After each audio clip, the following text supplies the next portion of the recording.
Alright, I've got Pandora in the background. Let me turn down a little bit. Hopefully, I can talk louder than it so it can remain entertaining me. And, oops. And YouTube won't flag it as having this video containing copyrighted content because I need to hear something. So here I am with my greatest shame, game of shame. What's he building in there? Can you see that? Where did I put my... Let me get my secondary light. I apologize for the poor lighting. I got my Waka Waka light and battery. What's he building in there? So, I've been moving stuff around, so I've got a different light out here in the living room. So that's what explains the intimate lighting. So anyways, what's he building in there? This is the first game I got that probably I purchased. It's basically a blind purchase. I watched videos and things, and this is yet one of those other games that was successful on Kickstarter, semi-successful, I guess, made it to retail, and a lot of people bought into the hype about it, because at the time there weren't really a whole lot of Kickstarter board games that really made much of anything, and the production quality of this game is really nice. But the game, well, I can't say much for the game because I have actually never played it, and a lot of the reviewers who I watched, like Rado has it. He never actually reviewed it. What had happened was you can see it on the shelf, not anymore, but a couple years ago you would be able to see it on the shelf. And he commented. Someone asked him about it in one of his top 100 games or games that yet to be reviewed, and he mentioned something about he wasn't sure because he hadn't played it either. It was sitting on the shelf for like 2 years, and he hadn't played it. It said something about having seen Tom Vasel's review, and it was so good that he went and got it and never bothered to play it to review it. And I'd heard this a couple times, people referring to Tom Vasel's raving review about it, them getting it and then never getting around to playing it. And I'm one of the suckers who I was looking around for something new and fresh, and I just sort of got started into getting into deck builders, which is one of my favorite genres of games. I think I had Belfort already, and then I was like, oh, I need something new, because Belfort was getting kind of old, and my friends weren't really into it. They played a lot of Lords of Waterdeep, and I think Lords of Waterdeep is really simplistic compared to Belfort, which it is, but that's why it hits the table so often, because you can introduce it to newbies, and it's still got enough complexity in there to be interesting. So, in variety. And it looks really great too. Anyways, so I found this, and I was on the fence about it, and I was like, you know what, I'm just going to get it. And then I ended up using the playing pieces for other print and play games, and then I misplaced them, and then I thought, oh, I could sell it, but then I didn't have all the playing pieces. I recently found the playing pieces, and so I think I might, next time a friend of mine has a garage sale or something, maybe I'll throw it in the mix. I don't know. But I've never played it. This is one of my oldest games. So let me crack it open. You can see how great it looks. I should really at least play it once, but as raving and positive a review as Tom Vasel gave it, one of his knockbacks was that there were some elements of the game that were completely unnecessary, kind of made people feel like, at least when he played it, made him sort of feel like if you use those extra things, it kind of steered where your game was going to go. So it wasn't really as free-flowing as a lot of better designed worker placements are. So Here we go. What's he building in there? In this game, instruction book, the board is not bad looking. In this game, each player is a mad scientist, and the object of the game is to build your doomsday device and escape vehicle. So you have this long board, and can you see that? You can see most of it. So you have this long board, and I guess people are supposed to sit around it, but it's really designed, it's almost like Time Stories, where you have the top of the board, and then everything below it could be where the players are sitting. You can be sitting anywhere, but I mean, there's a top and bottom of the board, and there's a scoring track. It starts over here and goes all the way over there to the other side. The game was not super cheap. These are the playing pieces. Pull one of them out, for example. For what you get, it was not super cheap. But, I mean, it's not really a mass-produced item. So, it is and it isn't. So, you get a couple of mad scientists. Oh, you get one. You get one mad scientist. Meeple. It's big. It's a big one. And then you get some, what you call them? I forget what you, oops. Dang. You drop pieces. You get, some minions. I forget what they're called. They're not called minions. But your workers. They're pawns.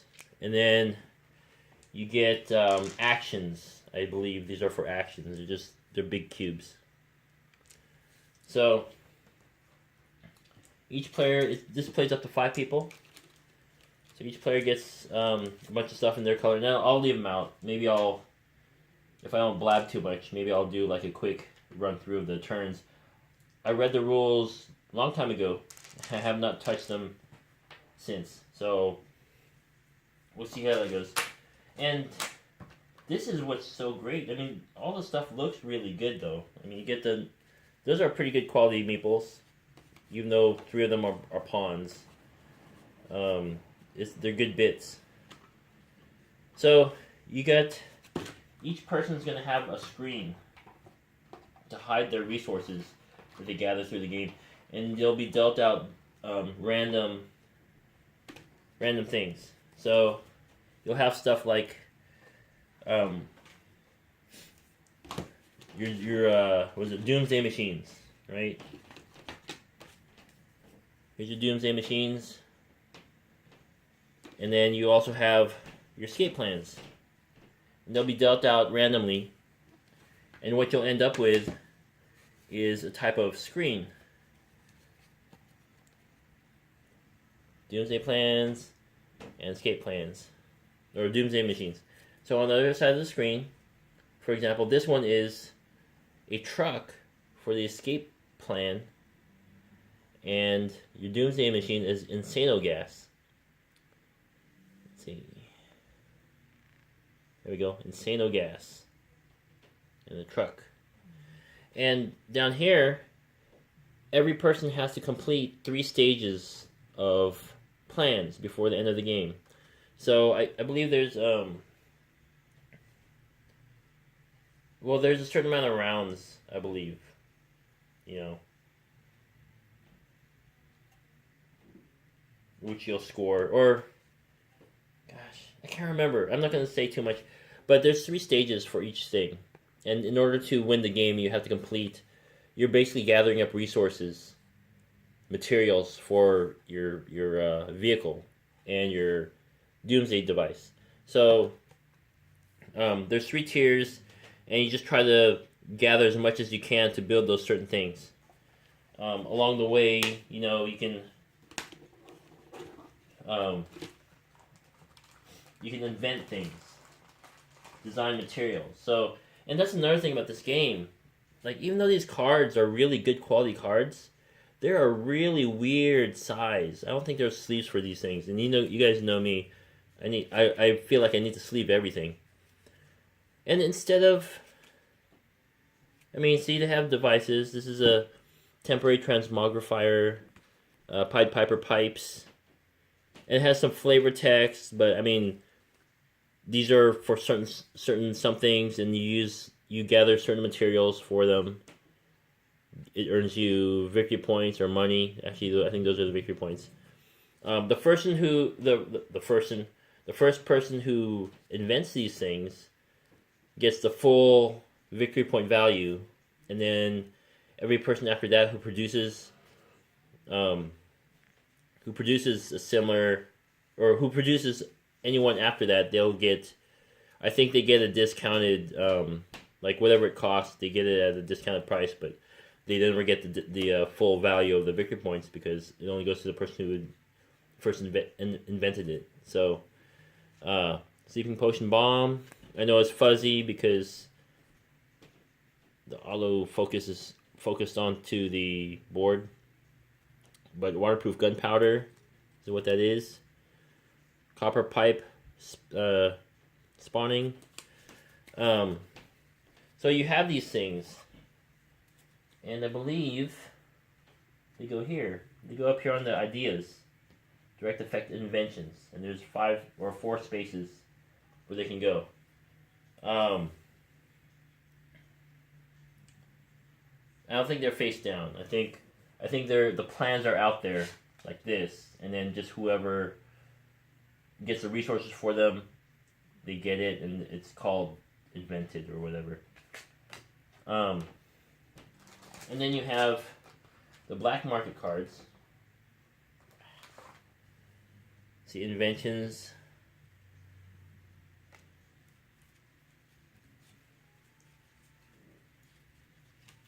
A lot of them. Inventions, these are like parts for what you need. Aluminum framing, combustion engine. There's a, oh, I see, it comes in a stack. So, that's how you know. Those are the direct effect inventions. They're like you make it and then whatever it does right away. These are the things. So you could invent, the first person can invent this combustion engine, for example, and then they'll get the points for it. They can sell it for $6, and then everything after that, someone can make it, but it doesn't. There's no victory point value. I think this is part of the cost. So you have looks like metal, 2 kinds of metal, and some gold or something like that, or whatever, rock, and then some money. That's how much it costs. That's the cost to build this thing, and you can sell for $6. And then everybody after that can create this thing without them. Well, it doesn't have the money cost, but they can't sell it for anything, and $6 goes to the inventor. So, I'm not sure if maybe that's paid to the inventor, or maybe he just earns it for whatever. And so there can be 4 other ones. So you have these things, inventions, and it looks like there's a spot for each one. So like the engines go here, and then you have aluminum framing. Go right here. And I have separated. Looks like I was sort of smart about it when I stacked them, because I think they were all mixed up when I first got them. So this thing, electron activator, variegative proselytizer, whatever that is, goes here. And see, the cards are kind of like, they have to be right next to each other, so they can have a high chance of messing each other up when you bump the stacks. That. Maybe that goes there. And then duct tape. Duct tape fixes everything. That's an invention. Let's see. I don't know where that goes. I ran out of spots. Oh, goes there. I thought it was like a nut or something. So, That's where that goes. And then the black market is something else. Black market cards are like exchange rates for stuff, and you can get you get random ones. I think it's every round it gets a different set. So, like, I don't know where I had this stack, but I pulled this card out from somewhere, and it goes there. I think out here. Yep. So these are black market cards, and there's a few of them. Quite a few. You'll pick 4 for the round. See, they cover the freaking board, so you can't like see what spots they're sitting on. There we go. And then you have workshops. It looks like, and this is so you get different workshops to get certain things. Oh, and you have turn summaries, which is handy, but again, these cards kind of suck because they're big. So you'd have workshops. So these are this is kind of neat though, because there's your turn track. Let's see, what's the red number? Rent, starting around 5. Oh, okay. That just means if you have property, you pay rent, and it costs you money. But there's 6 different buildings or workshops that you can get resources and things. I'm not sure. I think they change every round or whatever. Maybe, maybe not. And each of these first, second, third, they're available spots. So the first one can accommodate 2 workers, like one of these are the same color, but one, or it can accommodate 2 players, right? And then second and third, and they get different amounts of things depending on which place you've gone there. Then these cubes go here, and they when you put a worker here, you'll get +3 something, and then they're just different tracks for your development. Genius at Work track, so you can manual labor track, right? You can increase your manual labor, and then this is actually that's the 2 there. Then you have cubes. Each player has a cube potentially to go here. Social track. So as a mad scientist, you got to go to the parties and schmooze a little bit. Maybe get property. Security track. You want security to watch the grounds, and then you have exotic pets. Tarantulas, ostrich, crocodile. So you want to be able to have, like, instead of a guard dog, you're the super duper mad scientist, so of course you're going to have exotic things in your lair, right? And then you have, in no specific place, I think they just tell you to set them to the side within reach. You have your materials. And did they choose wooden cubes? No. Did they have fancy custom shaped wooden pieces? No. They're cards. Little tiny cards. They're a custom size. And so there aren't even small sleeves for these things. So not only are there big cards, super big, with no sleeves for them, but their small cards are super small with no sleeves for them. They don't really need them. These are nice and laminated and almost plastic, but it probably added to the cost to have them custom sizes. So, resources cards. These are raw leather. Let's see. Raw leather, and then the back just looks like this. It says resource cards on the back. You have these similar, right? Resource cards. These are refined copper. See that? And you have these things. See, so this is really annoying. And I guess you could pimp them out too, but like I said, the game isn't like all that spectacular. I think it would be fun to play through one time, but I have the Manhattan Project. That's one of my best games, worker placements. And Belfort, I think, is super fun. So, because it's worker placement, resource management, and a territory control game. So this is what's he building in there. Has like a I don't know what this is. These might be first player tokens or something. There's 2 of them. And then the money is just ones and fives. They're cardboard bits. Kits. So, yeah, I finally have it, and I can sell it because it's complete. But I really should play it at least one time, because that's a disservice to me, and yeah, that's pretty much it. This is a disservice to me. Seeing as how Tom Vasel's the only big name reviewer who's actually played this game. Oh, that's what that extra bag was for. So yeah, what's he building in there is looks awesome. I think the pieces they're pretty high quality. I've seen some really bad looking games. Again, I referred to these guys before. Splotter, you guys are terrible as far as components go for one of the best games in the world. But because it's one of the best games in the world, it's kind of easy to forgive. But man, it costs a lot of money, and just to get it. If I made it myself, I don't know, maybe I can make it cheaper. You know, get the rules and make my own components. But that'd be a lot of work too that I don't really want to do. So whatever. Can't complain too much for a really good game that I would rather not have to print and play. Someone else can do that. But yeah, the cards look great, even though they're not standard sizes.